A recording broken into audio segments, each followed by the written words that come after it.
नमस्कार दर्शक बंधु।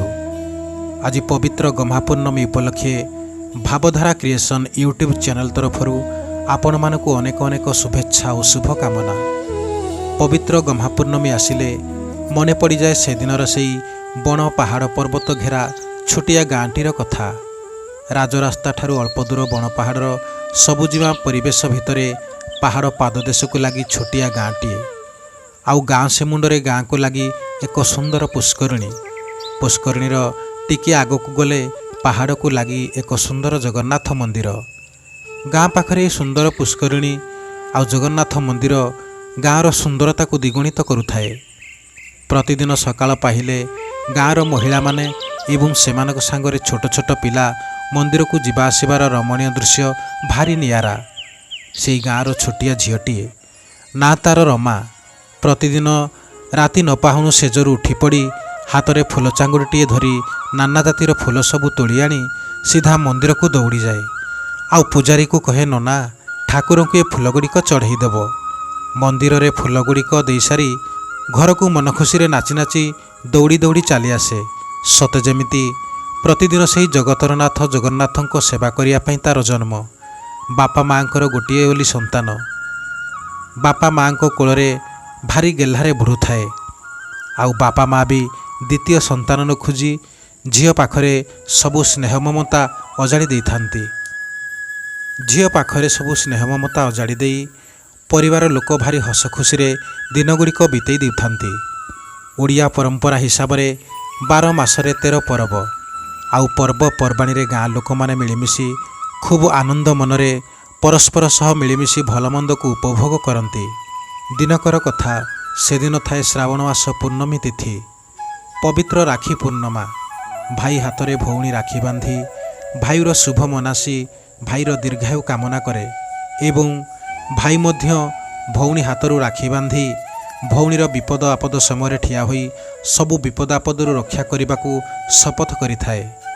भाई भौणीर एक पवित्र संपर्कर उदाहरण यही राखी पूर्णमा। से दिन प्रत्येक घरे खूब आनंदर वातावरण। भाई भौणी माने नुआ ड्रेस पिंधि भाई हाथ में राखी बांधी भाई सह मंदिर जाई दर्शन कर फेरुथांती। सकाळु सकाळु ए सबु देखी रमा माँ पाखक दौड़ी गला। आउ माँ आगरे कहिला माँ से माने समस्ते नुआ ड्रेस पिंधि तांको हाथ में राखी बांधुछंती। मो पाई नुआ ड्रेस आनी दियो मु भी नुआ ड्रेस पिंधि राखी बांधिबी। तापरे माँ कहिले झियो सेमानकर भाई अच्छी बोली सेमाने नुआ ड्रेस पिंधि तांको भाई हाथ में राखी बांधुछंती। तोर तो भाई नाहंती तू नुआ ड्रेस पिंधिबा दरकार नाही। तू आ मंदिर जाई ठाकुर को टिके दर्शन कर दे पळि आसिबू। माँ कथा शुणी झीयटी मन दुखरे फूल चांगुड़ा धरी मंदिर को बाहरिला। केबे किछि आशा न नहीं मंदिर को जाउथिबा रमा से दिन मंदिर पहुँची ठाकुर आगरे हाथ जोड़ी ठिया हला। आउ ठाकुर को कहिला प्रभु सेमानकर भाई अछंती बोली सेमाने भाई हाथ में राखी बांधी नुआ ड्रेस पिंधुछंती तुम पाखक दर्शन करने को आसुछंती। हेले मोर कहीं भाई नाहंती मु का हाथ में राखी बांधिबी प्रभु। सेइथिपाई मो बोऊ कहिला तू नुआ ड्रेस पिंधिबा दरकार नाही। सेइथिपाई एई पुराना ड्रेसटी पिंधि मु तुम पाखक आसीछि। एतिकी कही से भाव विनोदिया ठाकुर पाद तले मुंडिया मारी मन दुखरे घर को फेरी आसिला। आउ घर सामना पिंडारे बसी मन दुखरे सब दृश्य को देखुए।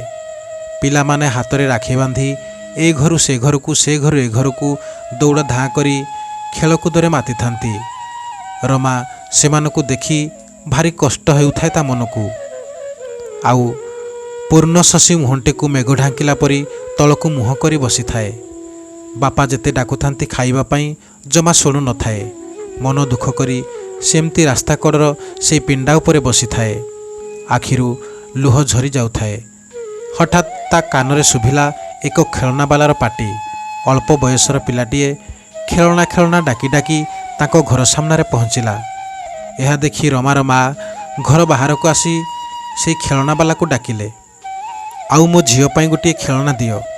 खेलना बाला कहला कहतु माउसी कौ खेलनाटी देवी। तापरे माँ कहिले झील रमा आ तो पाई खेलना किणीदेवी। मार बारंबार डाक शुणी न शुणिला परी मुह फुलाई सेमिति बसी थाए। तापरे खेलना बाला पिलाटी कहला माउसी झीलटी बोधे रागिछि। तापरे माउसी कहले आज राखी पूर्णमी तो ଗାଁର ସାଙ୍ଗ ଝିଅମାନେ ସେମାନଙ୍କ ଭାଇମାନଙ୍କ ହାତରେ ରାକ୍ଷୀ ବାନ୍ଧି ନୂଆ ଡ୍ରେସ୍ ପିନ୍ଧି ବୁଲୁଛନ୍ତି। ଆମର ପୁଅ ନଥିବାରୁ ସେ କାହାରି ହାତରେ ରାକ୍ଷୀ ବାନ୍ଧିନି ବୋଲି ମନ ଦୁଃଖରେ ଅଭିମାନରେ ବସିଛି।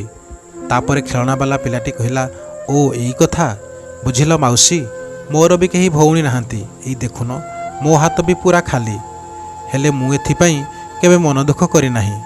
ତାପରେ ଖେଳଣାବାଲା ପିଲା କହିଲା, ଆରେ ମୋ ସୁନା ଭଉଣୀଟା ଏଇଥିପାଇଁ ମନ ଦୁଃଖ କରିଛି, ମୋ ହାତରେ କେହି ରାକ୍ଷୀ ବାନ୍ଧି ନାହାନ୍ତି, ତୁ ମୋ ହାତରେ ଆଜି ରାକ୍ଷୀ ବାନ୍ଧିଦେବୁ ନା କ'ଣ କହୁଛ ମାଉସୀ? ଏତିକି କହି ରମା ହାତକୁ 100 ଟଙ୍କିଆ ନୋଟଟିଏ ବଢ଼େଇ ଦେଲା ଆଉ କହିଲା, ଜଲ୍ଦି ଯା ଦୋକାନରୁ ରାକ୍ଷୀଟିଏ ଆଣି ମୋ ହାତରେ ବାନ୍ଧିଦେବୁ। ଏତିକି ଶୁଣିଲା ପରେ ରମାର ଖୁସି କହିଲେ ନ ସରେ। ମା' ବି କହିଲେ, ଯା ରାକ୍ଷୀ ଆଣି ପୁଅ ହାତରେ ବାନ୍ଧିଦେବୁ। ରମା ସଙ୍ଗେ ସଙ୍ଗେ ଦୌଡ଼ି ଯାଇ ଦୋକାନରୁ ରାକ୍ଷୀଟିଏ ନେଇ ଆସିଲା ଆଉ ଘରକୁ ଡାକି ନେଇ ଯଥାବିଧିରେ ଭାଇ ହାତରେ ରାକ୍ଷୀ ବାନ୍ଧିଲା ପରି ପିଲାଟିର ହାତରେ ରାକ୍ଷୀ ବାନ୍ଧିଦେଲା। ପାଦ ତଳେ ମୁଣ୍ଡିଆ ମାରି ଉଠିଲା ବେଳକୁ ପିଲାଟି ଖେଳଣାଟିଏ ବାହାର କରି ରମା ହାତରେ ଧରେଇ ଦେଲା ଆଉ ଯିବା ପାଇଁ ବାହାରି ପଡ଼ିଲା। ତାପରେ ମାଉସୀ କହିଲେ, ପୁଅ, ତୁ ଆଜିଠୁ ମୋ ପୁଅ ହୋଇଗଲୁ, ଆଗ କ'ଣ ଦିଟା ଖାଇଦେ, ତାପରେ ଖେଳଣା ବିକିବା ପାଇଁ ଯିବୁ। ପିଲାଟି କହିଲା, ମାଉସୀ, ତୁମେ ରୋଷେଇବାସ କର, ମୁଁ ବେପାର ସାରି ଫେରିଲେ ତୁମ ଘରେ ଖାଇସାରି ଯିବି। ଏତିକି କହି ପିଲାଟି ଘରୁ ବାହାରିଗଲା ଆଉ ମାଉସୀ ରୋଷେଇବାସରେ ଲାଗି ପଡ଼ିଲେ। ଖୁବ୍ ଶ୍ରଦ୍ଧାର ସହ ରୋଷେଇବାସ କରି ଅପେକ୍ଷା କରି ରହିଲେ। ତାପରେ ଯେତେବେଳେ 12ଟା ବାଜିଲା, ମାଉସୀ ଦୁଆର ମୁହଁକୁ ଯାଇ ଅପେକ୍ଷା କଲେ। ଧୀରେ ଧୀରେ 12ଟାରୁ 1, 1ରୁ 2ଟା ବାଜିଲା, ହେଲେ ପିଲାଟି ଆଉ ନ ଫେରିବାରୁ ମାଉସୀ ରାସ୍ତା ଉପରକୁ ଯାଇ ଯାହାକୁ ଦେଖିଲେ ସେହି ପିଲାଟି ବିଷୟରେ ପଚାରିଲେ, କିନ୍ତୁ ଯାହାକୁ ପଚାରିଲେ କେହି ଦେଖିନାହାନ୍ତି ବୋଲି କହିଲେ। ଏତେ ଛୋଟ ଗାଁଟି ଭିତରୁ ପିଲାଟି ଗଲା କୁଆଡ଼େ? ଏହା ଭାବି ମାଉସୀ ଭାରି ଚିନ୍ତାରେ ପଡ଼ିଗଲେ। ତାପରେ ଝିଅ ରମାକୁ ପଠେଇଲେ ଯାଇ ଟିକେ ଦେଖି ଆସିବାକୁ। ରମା ଯାଇ ମଧ୍ୟ ସବୁଆଡ଼ୁ ବୁଲି ଆସିଲା, ହେଲେ ସେ ପିଲାର ଖୋଜଖବର କିଛି ମିଳିଲା ନାହିଁ। ତାପରେ ରମା ଆସି ମାଆଙ୍କ ଆଗରେ ସବୁ କଥା କହିଲା, ସବୁ ଜାଗାରେ ବୁଲି ଆସିଲି, କେଉଁଠି ହେଲେ ତାଙ୍କୁ ପାଇଲି ନାହିଁ, ଆଉ ତାଙ୍କ ବିଷୟରେ ଯାହାକୁ ପଚାରିଲି କେହି ଦେଖିନାହାନ୍ତି ବୋଲି କହିଲେ। ତାପରେ ମା' ଟିକେ ଚିନ୍ତାରେ ପଡ଼ିଗଲେ, ମନ ଭିତରେ ଭାରି ବ୍ୟସ୍ତ ବିବ୍ରତ ହେଲେ ଆଉ କହିଲେ, ଛି, ପିଲାଟା ପାଇଁ ଏତେ ଶ୍ରଦ୍ଧାରେ ରୋଷେଇବାସ କଲି, ନ ଖାଇ ନ ବି କୁଆଡ଼େ ଚାଲିଗଲା। ଏତିକି ଚିନ୍ତା କରି ସେଦିନ ମା' ଝିଅ ଖାଇ ପିଇ ଦିନଟି ବିତେଇ ଦେଲେ। ଦିନ ଯାଇ ରାତି ହେଲା। ରାତିରେ ରମା ଖାଇ ପିଇ ଶୋଇପଡ଼ିଲା ଆଉ ପ୍ରତିଦିନ ଭଳି ପାହାନ୍ତାରୁ ଉଠିପଡ଼ି ଫୁଲ ଚାଙ୍ଗୁଟିଏ ଧରି ଫୁଲ ତୋଳିବାକୁ ଦୌଡ଼ିଲା। ଫୁଲ ତୋଳି ସାରି ସିଧା ଚାଲିଲା ମନ୍ଦିରକୁ। ମନ୍ଦିର ଭିତରେ ପହଞ୍ଚି ମନ୍ଦିର ଭିତରେ ଯାହା ଦେଖିଲା, ପ୍ରଥମେ ଆଶ୍ଚର୍ଯ୍ୟ ହୋଇଗଲା ଆଉ ନିଜ ଆଖିକୁ ସେ ବିଶ୍ୱାସ କରିପାରିଲାନି। କାରଣ ପୂର୍ବଦିନ ଯେଉଁ ରାକ୍ଷୀଟି ସେ ଖେଳଣାବାଲା ପିଲାଟି ହାତରେ ବାନ୍ଧିଥିଲା, ସେହି ରାକ୍ଷୀଟି ମହାପ୍ରଭୁଙ୍କ ହାତରେ ବନ୍ଧା ହୋଇଥିଲା। ଏହା ଦେଖି ସେ ଆଶ୍ଚର୍ଯ୍ୟ ହୋଇଗଲା ଆଉ ଆଶ୍ଚର୍ଯ୍ୟ ହୋଇ ମନ୍ଦିର ପୂଜାରୀକୁ ପଚାରିଲା, ନନା, ଠାକୁରଙ୍କ ହାତରେ ରାକ୍ଷୀଟି କିଏ ବାନ୍ଧିଛି? ତାପରେ ନନା ଠାକୁରଙ୍କ ହାତକୁ ଚାହିଁ କହିଲେ, ଆରେ ଠାକୁରଙ୍କ ହାତରେ ରାକ୍ଷୀ? ଏ ରାକ୍ଷୀ କିଏ ବାନ୍ଧିଲା? ମୁଁ ତ ମନ୍ଦିର ଭିତରେ ସବୁବେଳେ ଅଛି, ଠାକୁରଙ୍କ ହାତରେ କିଏ ରାକ୍ଷୀ ବାନ୍ଧିଲା ମୁଁ ତ କାହିଁ ଦେଖି ନାହିଁ। ତାପରେ ଝିଅଟି କହିଲା, ନନା, ଏଇ ରାକ୍ଷୀଟା କାଲି ମୁଁ ଜଣେ ଅଚିହ୍ନା ଖେଳଣାବାଲା ପିଲା ହାତରେ ବାନ୍ଧିଥିଲି। ମୋର ଭାଇ ନଥିଲା ବୋଲି ମୁଁ ଘର ସାମ୍ନାରେ ବସି କାନ୍ଦୁଥିଲି, ଆଉ ହଠାତ୍ ଏକ ଅଜଣା ଖେଳଣାବାଲା ଆସି ଆମ ଘରେ ପହଞ୍ଚି ମୋ ହାତରେ ରାକ୍ଷୀ ବାନ୍ଧିଦେ ବୋଲି କହିଲେ, ଆଉ ତାପରେ ଏଇ ରାକ୍ଷୀଟି ମୁଁ ତା ହାତରେ ବାନ୍ଧି ଦେଇଥିଲି। ଏହା ଶୁଣି ପୂଜାରୀ ଜଣକ ହତବାକ୍ ହୋଇଗଲେ ଆଉ ସେ ଝିଅଟିକୁ ଏକଲୟରେ ଚାହିଁ କହିଲେ, ମା, ତୋ ଜୀବନ ଧନ୍ୟ ହୋଇଗଲା ମା। ତୁ ପ୍ରତ୍ୟେକ ଦିନ ଆସି ଭଗବାନଙ୍କ ପାଖରେ ଯେଉଁ ସେବା କରୁଛୁ, ତୋ ସେବାର ଫଳ ତୁ ଆଜି ପାଇଗଲୁ ମା। ଭଗବାନ ନିଜେ ଯାଇ ତୋ ହାତରୁ ରାକ୍ଷୀ ବାନ୍ଧି ଆସିଛନ୍ତି। ପ୍ରଭୁ, ଧନ୍ୟ ତୁମ ଲୀଳା, ପ୍ରଭୁ ଧନ୍ୟ ତୁମ ମହିମା। କେତେବେଳେ କାହାକୁ ଭାଇ ରୂପରେ ତ କେତେବେଳେ କାହାକୁ ବନ୍ଧୁ ରୂପରେ ଅପାର କରୁଣା ଢାଳି ଦିଅ ତା ଉପରେ। ଧନ୍ୟ ତୁମ ସୃଷ୍ଟି ଆଉ ଧନ୍ୟ ତୁମ ଲୀଳା। ଦେଖିଲେ ତ ଦର୍ଶକ ବନ୍ଧୁ, ଯଦି ଆମେ ଶୁଦ୍ଧ ଚିତ୍ତ କାୟ ମନୋବାକ୍ୟରେ ଭଗବାନଙ୍କୁ ଭକ୍ତି କରୁଥିବା, ତାହେଲେ ଭଗବାନ କୌଣସି ରୂପରେ ଆସିବି ଆମକୁ ସାହାଯ୍ୟ କରିବେ ଆଉ ଆମ ପାଇଁ ଅପାର କରୁଣା ଢାଳି ଦେବେ। ଏଇ ଯେମିତି ଛୋଟିଆ ଝିଅଟିର ଭାଇ ନଥିବାରୁ ଛୋଟିଆ ଝିଅଟିର ଭାଇ ରୂପରେ ଆସି ତା ହାତରୁ ରାକ୍ଷୀ ବାନ୍ଧି ଦେଇ ନିଜେ ଜଗତର ନାଥ ଜଗନ୍ନାଥ ମନ୍ଦିର ଭିତରକୁ ଚାଲିଗଲେ। ଆଉ ମନ୍ଦିର ଭିତରେ ଆଶ୍ଚର୍ଯ୍ୟ ଘଟଣା ଦେଖି ପୂଜାରୀ ମଧ୍ୟ ହତଚକିତ ହୋଇଗଲେ। सेमती दर्शक बंधु जदि आमे शुद्ध काय मन वाक्य भगवान को भक्ति करुथिबा ताहाले भगवान आमको कौनसी रूपरे भी आसी देखादेवे एवं विपदर उद्धार करिवे। दर्शक बंधु घटनाटी आपनको केमिति लागिला? जदि आपनको भल लागुथाए ताहाले लाइक शेयर कमेंट निश्चित करिवे। आज पई रहुछि एतिकी। जय जगन्नाथ।